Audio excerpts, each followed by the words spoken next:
Welcome to Dance Fit Biz Builders. I'm Orit, dancer, instructor, and proud owner of a thriving belly dance fitness business. And in this podcast, I'm giving it to you straight, sharing what it takes to kickstart and grow your dance and fitness business for the success you deserve. Whether you're a seasoned instructor, a passionate performer, or dreaming of turning your love for dance and fitness into a thriving career, you're in the right place. Lace up those sneakers and pull on those dance shoes and get ready for truth smacks, tips, and inspiration. Let's do this. Hey there, and welcome to Dance Fit Biz Builders podcast. I'm Orit, your host, and once again, I'm super excited to tell you that I have been hanging out with Marisa, the Director of Professional Development, and we've been having a blast. I've been hanging out here in New Jersey at the shore, at her shore house. We've been brainstorming, working, plotting, and we're here again just to shoot the shit. So I'm going to hand it over to Marisa, and she's going to be talking about her certifications and the fact that SharQui is the only certification that she's held on to. All right, over to Marisa. Hey, Marisa. Hey, Orit. It's so good to be here. I love hanging out with you and chatting. I feel like every time we just get together in this space, we get a lot of great ideas. We connect on a lot of stuff. But yeah, one of the things that came up early on in our time together was I'm not hanging on to any more certifications other than SharQui. Can you talk about your certifications, the other ones you had? Yeah, I mean, I've been through quite a few of them, honestly. And I think that's partly because I worked at a YMCA for many years, and I directed fitness, and I was someone who was actually teaching a lot of the classes. And so, I was trying a lot of things on, partly to see what members like, and I guess partly to see what I like. And I definitely learned that I thrive on fitness on the 32. I've done some song-specific certifications, and although I can do them, and it's not an issue, for me personally, I always found that the education around those was lacking in some of the fundamental skills that people need around understanding music and knowing how to count music and dancing to the beat. So I'd always wind up somewhat frustrated that I'd be learning from people who would be cueing late, things that can't happen on the 32. And then I think ultimately, in SharQui, we have a system and we have principles, and that system of instruction has yet to lead me or my students in a state of disarray or wrong.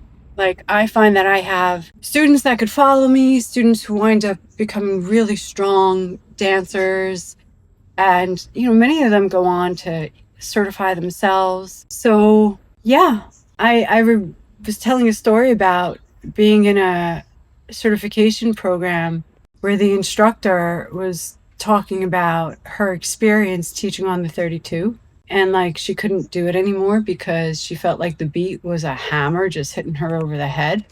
And I can't understand it. I couldn't understand. I still can't. And I guess that's because I came to dance for music. I was a musician first. I think there's a partnership between movement and music. Sure. That, the beat is relentless, and it's what teaches us where our shortcomings are or where our skill is needed to develop our coordination, our timing, things like that. So I don't really hear a difference in music as far as the beat goes around something that's on the 32 or not. Yeah. The beat is the beat is the beat. And I think you can be so much more creative with teaching on the beat. I do too. And those movements on the beat can still take on a very different flavor or personality. You can still have something feel flowy on the beat. Right? That's right. It's not the lack of or the addition of a beat. It's more about how you initiate a movement, or bring your energy to a movement that gives it a different sensation. Yeah. So, I don't know. I guess there are people who need to experience that with music guiding them, but I've never really felt fulfillment or enjoyment dancing in freer form modalities or practices, I'd always feel like I was lacking something. The experience just wasn't right for me. And I guess I'm at the point in my life and my career and where I am where I'm just at peace with what I like. Yeah. And I do it well. I feel like I truly have, mastery, a sense of mastery over it. Mastery in a way of what I mean by that is I know what the system is and I can give clear direction. And when people can't follow it, I generally can see quickly what needs to be adjusted. Right. And even comfortable enough to say if something arises where I can't do that. Yeah. I've also now learned that I don't need to be all things to all people. And there's something for everyone out there. And just like I felt like I was almost shamed for, liking the 32. I don't really want to shame people who don't. If you're doing it and you're doing it well, great. Yeah. There's no reason for me to stop anyone from doing what they're doing. Who was shaming you? I felt like, there was an instructor, a teacher at a training that was teaching song-specific choreography and didn't like how square the 32 was. I'm like, all right, well, be that as it may, where is then the foundational teaching coming in for people then to understand how to count music, count bars, and put choreography together to it? That's a very basic thing that has to happen in education. Like, it doesn't come later. It has to come right away. Yeah. Like your heartbeat, quite honestly, So I was just very confused by all of it. And the way they explained all of it, like counting and tempo, these are things that are just part of music. The vocabulary is there. The definitions are there. They're widely accepted by all of Western civilization on how music is put together. Yeah. So I don't know why they were reinventing the wheel and figuring out this very difficult way to transmit this information that's been around for like thousands of years. Yeah. You know what I mean? Like, and I think it's because it was this person's process of how they finally were able to get it. Okay, that's cool. Interesting. I find it interesting. It just wasn't for me. And then, that's something that I feel like I've experienced through now working on SharQui 2. It's been out for over a year. We have some of our instructors certified. We have more in the program. And I keep saying it, when people come out of SharQui 2, they are really high functioning, high performing instructors. I've seen the videos. Total command Yep. of what they're doing. They have command of their body, they have command of the music, of the choreography, of their memorization. Yeah. It's just it all kind of comes through very effortlessly. So I've always maintained, and again, I know it's because I'm classically trained, you find freedom through discipline. The discipline isn't to make you rigid. The discipline is to free you up. And it's a paradox. It's hard for people to understand that. It has to be experienced. But, one of the things, the tenets that I came from, especially in music, but I see it in dance and in all art forms, honestly, you got to learn the rules in order to break them. Yeah. And what I explain to people in SharQui 2, when we do start breaking some of our own rules, right? And we start talking about how our principles can evolve and new concepts and elements that we have to add in. The reason why we are so structured with our training program, like not just our academy that teaches you, then the process that you have to go through in order to get to SharQui 2, which is 4 quarterly practicals, right? So it's a year-long training program after you train. The reason why we need people to have that under their belt is because when we start breaking the rules, we teach them to do it responsibly. And it's like they become rebels, but with a purpose, with a cause. They're doing it for a reason, and it's to get to a certain outcome. Right. And so it becomes the new way. And that new way is not a new way. It's just a deviation. And again, that's why I'm kind of going back to that experience of how someone was teaching me about the beat and counting music. And I'm like, you're trying to like position this as if it's this brand new way of looking at something. And I'm like, no, you're just really deviating from the system of time. As musicians know, time signatures and measuring time. Yeah. Like this already exists. And, you're doing it through your body experience. And like I said, okay, cool. But I definitely see the system and the method working and creating instructors who are very conscious of what they're doing, how they're doing it, managing their energy, placing things at the appropriate places where they know they could take on certain things, finding the language that clearly communicates something in a cue. Yeah. Because people generally, when they're coming into something, do better with direction. Yeah. Right? Than no direction. So that's really been my experience with it. And I love seeing our instructors thrive through that. Like, there's not a whole lot of, or I think there's less of life coaching, if you will, through the program. Like, as I was finding my way through writing this curriculum, we all go through many similar things. I get it. As we're trying to grow ourselves and our businesses and to get out there, we all experience similar things. But the more I focused on the actual technique, the clearer everything became for everyone. Yeah. There were a whole lot less questions and a whole lot more work. And then when other things were coming in, like maybe confidence issues or performance anxiety or imposter syndrome, like those are all very common things that we all encounter. But instead of saying, I have that one method in 5 simple steps that breaks anxiety, I'd work with each unique individual. Right.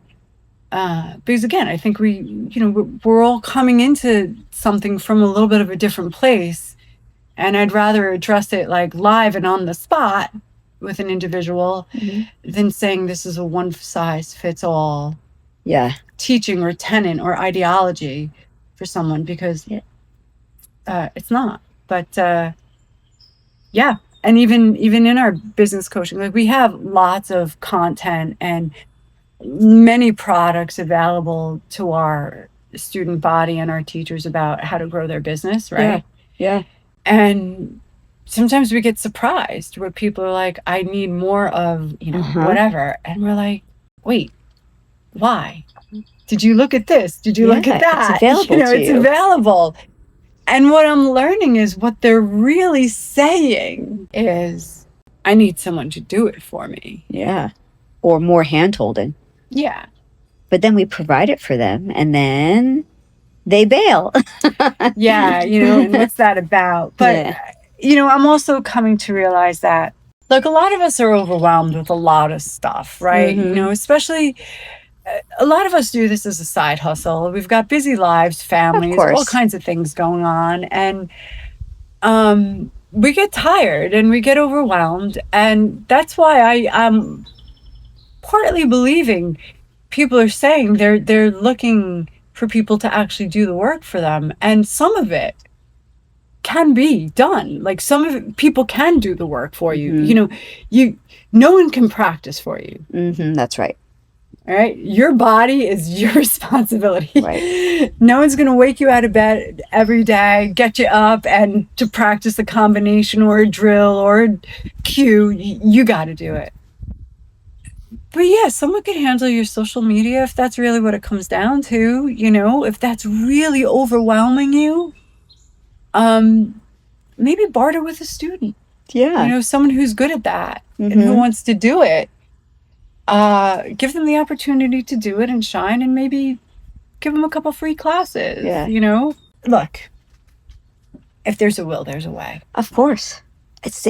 So that brings me to this question. So you were talking about how the system works, the beat works. We've got certified instructors.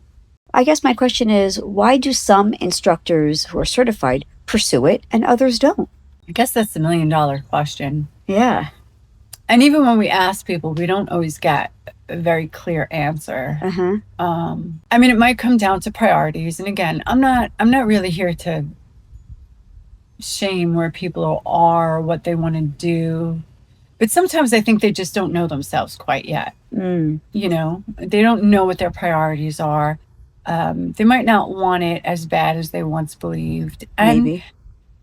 that's okay, because I've also seen how, like I said, I've shifted and changed. Mm-hmm. I've taught things for years that I've let go, and pretty easily too, right? In some respects.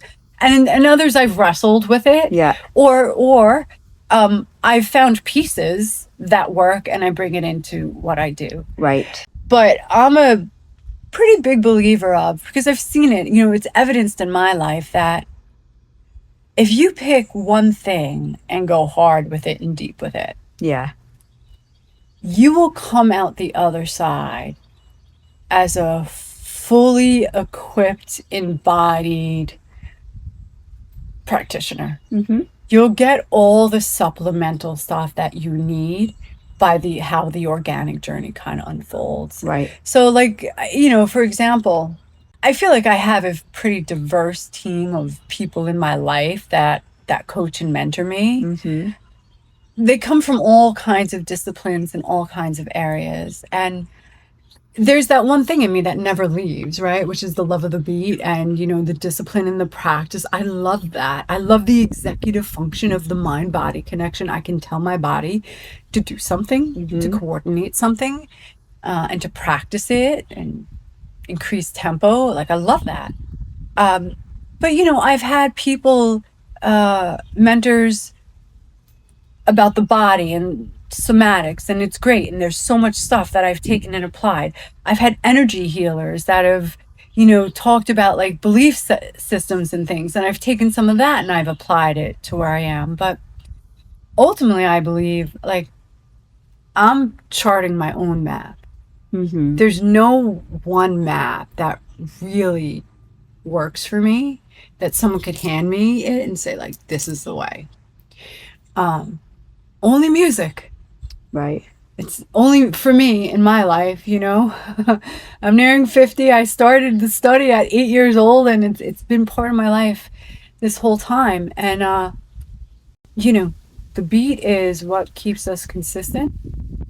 What it keeps us stable. It keeps us solid, and all the melody and beautiful stuff that could happen over it. Right. You know, it's the artistry of it. It's gorgeous. Yeah. But time could be measured. And like I said, I think one of the things when people don't like working with the beat, it's because it's showing them where they're weak. Yeah. And it's hard for us to be vulnerable. Yeah. You know? Also with the cueing, it's showing what they never got trained in. It's showing, again, not trying to shame people, but like, I just wish some of the certified instructors would like just pursue it and get a SharQui class on their own schedule and just see how the magic is going to unfold and how students are just going to love it because they don't know what they don't know. Yeah. Well, and that's, you know, we talk about this all the time, and I feel like we got to keep coming back to it, and our instructors need to know it. And the people who are thinking about it, you got to do the thing. I mean, I think that was even the name of my last podcast. Yeah. Like, you got to get started. And yeah, most times when we get started with something, it is quite the journey. Right. We get our asses kicked. We get our pride ruined, our egos hurt. Like a lot of stuff happens when we go out there all gung-ho, and we wind up seeing our blind spots, our shortcomings, the things that still need development, the things we weren't even thinking about, and all of a sudden it's an issue, you know. Right. It's par on course for anything that you're going to do in life. That's what's going to happen. Mm-hmm. You know, and I've shifted my perception around it like, hey, it's an adventure. Yeah. Like, now I kind of thrive on that stuff. Like, yeah, kick my ass. Yeah. Right. But I've learned to get a thicker skin. Yeah. And we had this conversation too. Like, I don't make emotional decisions anymore. I'm very strategic. Right. And my logic is, I'm not saying I don't feel the thing. Yeah. I definitely have the reaction. It just doesn't lead. I can separate it, put the reaction on pause for a minute to think clearly, or get my team to help me think through something. But yeah, the instructors that go through certification, they just don't pursue it.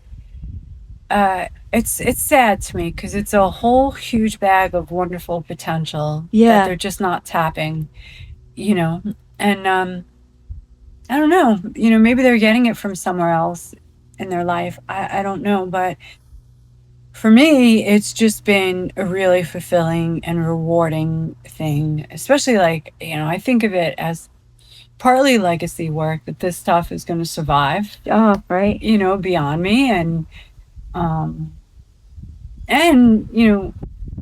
we're only at SharQui 2, but we got 3 and 4 that are going to come. And, those ideas are all fleshed out. Yeah.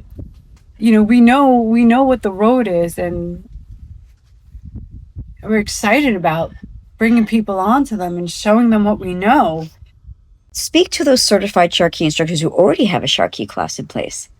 What is it? What can you tell them to climb the ladder and just go for SharQui 2? Oh, yeah. I mean, challenge yourself. You're already there. You're like halfway there, right? Yeah. You're teaching. Now, if you haven't gone into our development program, like our instructor challenge, I mean, that's where it's at.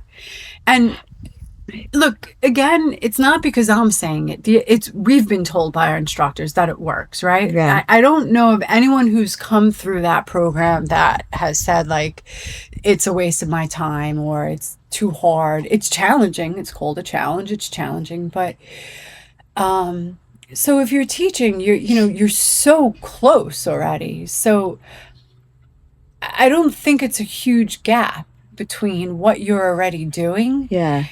And what it's going to take to grow into 2.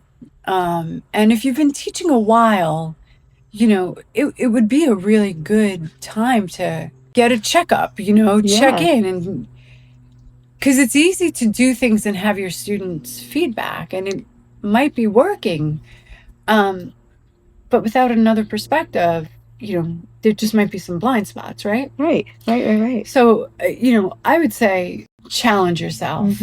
And every instructor that came through 2, they've told me yeah, it kicked my butt.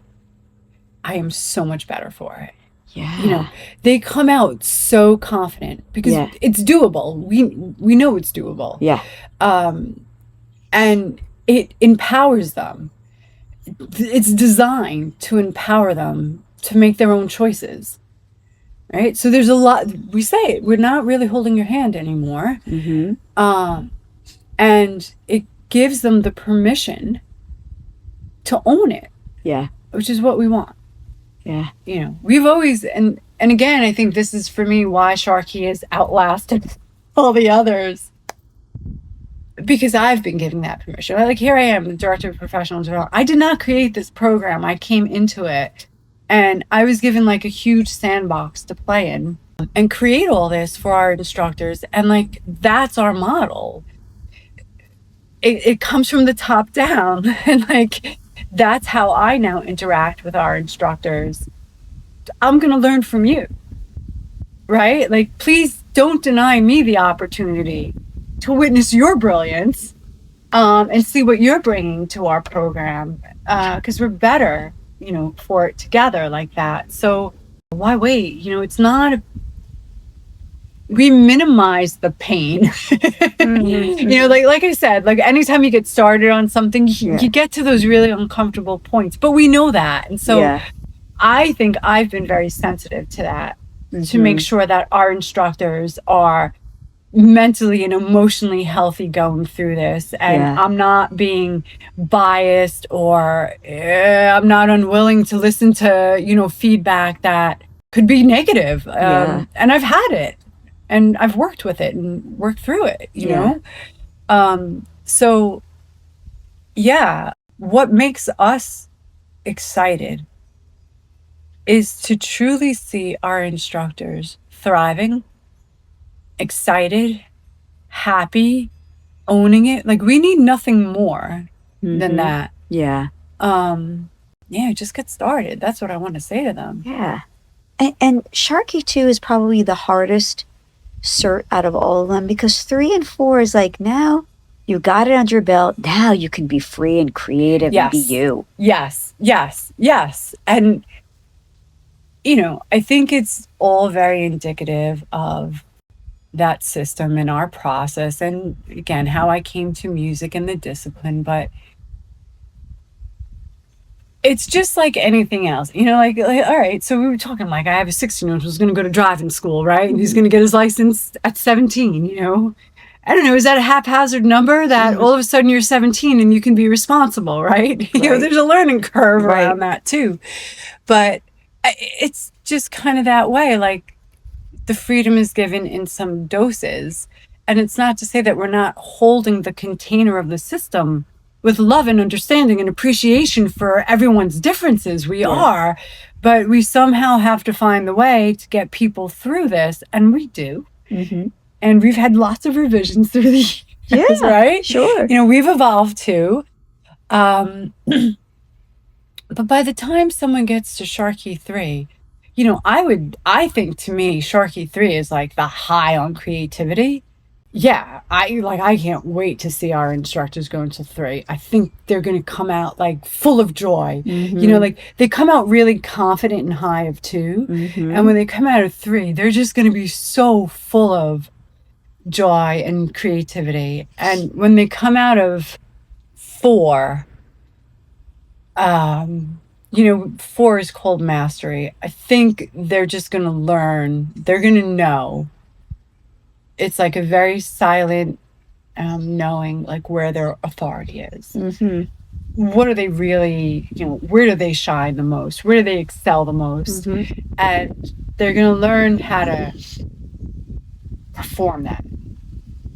Like, not just do it. They're going to become true performers. So yeah, it's a really exciting thing. I talk about my daughter. She's a filmmaker. She's in school for film, and they have all these assignments that they have to meet with, like, lots of discipline and the techniques, right? Like, they don't just get assignments like make a film. Right. There's all these things, like, it's a 6-minute film, it's a documentary, 4 like, they're given lots of direction on what they need to produce. And I see her thriving. Yeah. With those types of assignments and homework. And when she's given product assignments, or, all freedom, she gets really overwhelmed because she's so creative. She's so creative. It's like, well, where's she going to start?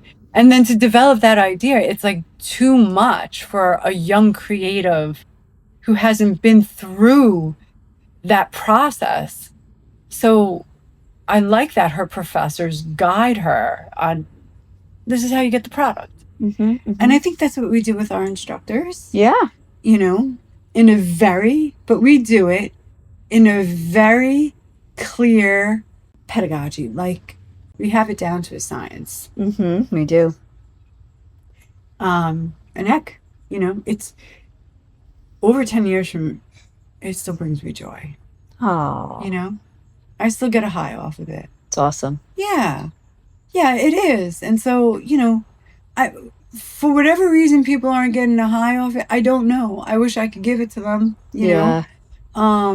But the invitation is always there. Yeah. To have a discussion and see how we can figure out how to work together. Yeah.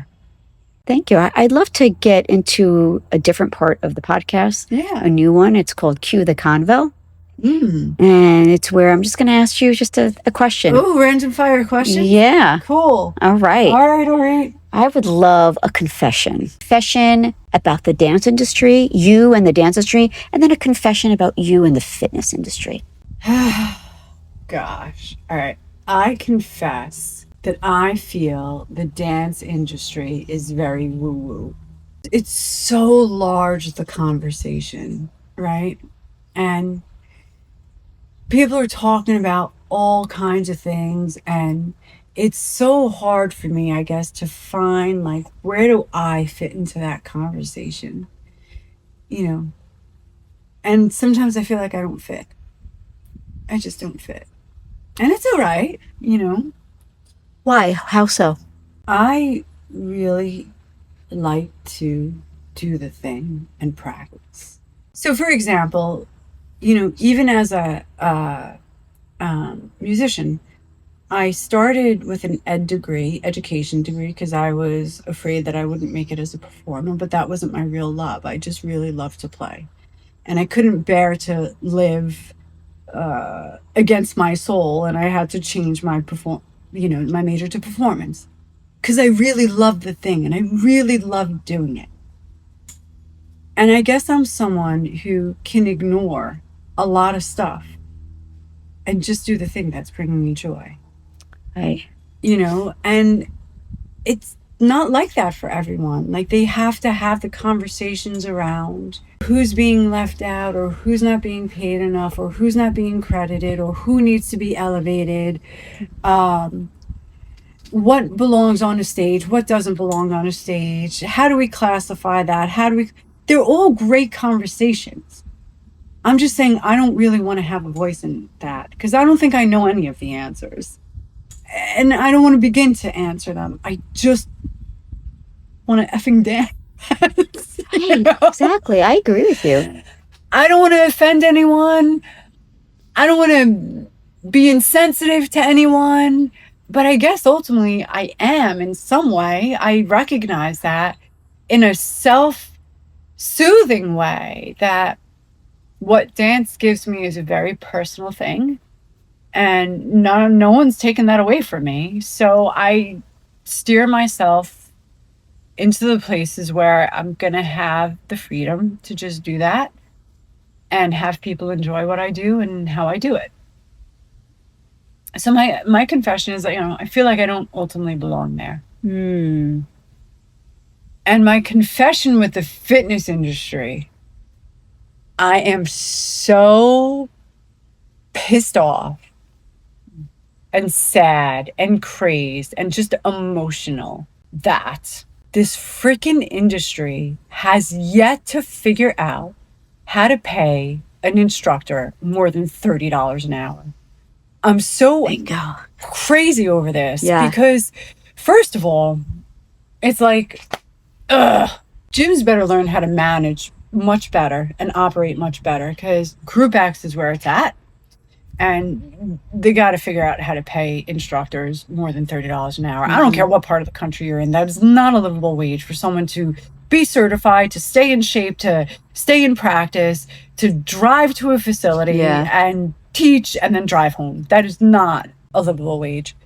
But also, how are they saying that the money isn't there? The weight loss industry is like a multi-billion-dollar industry. I know. So much money is being poured into this.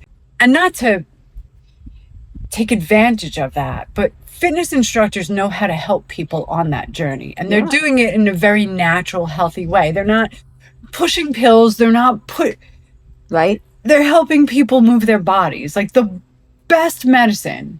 Okay, people might need more than that, and really, maybe truly medicine. I don't know, or surgeries, or pills. But we don't play that part. We get people in their bodies and provide an invaluable service.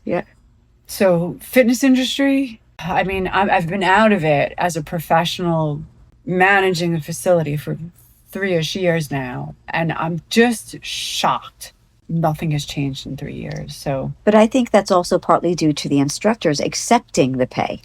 Yeah. Well, and look, again, I don't want to shame where people are at. $30 for someone might be money that they need. And okay. So I get it. And for some people, I understand when you're first starting out, owning a business is tough and working for yourself is tough, and you might need the experience. So you think, okay, well, I could go take this class on Thursday. I'll put that class on my schedule. A gym close by has an opening at 6:00 every Thursday. I'm going to go do it. All right. Well, I would say if you've done that for a consistent amount of time and you have a large following and you have not had an increase in your pay for a year or two, that gym is doing you wrong. Yeah. And start exploring how you can do this with a boutique studio that might let you rent space. Right. And you can go into business for yourself. I like that. Yeah. So those are my 2 confessions. That's awesome. Thank you, Marisa. Yeah. As always, I love chatting with you. Back at you. So much fun. Thank you for having me. Of course. But wait, you have to take us out with our signature outro. All right, folks. So until next episode, go and kick ass. You got it. Thank you. Thanks, Ari.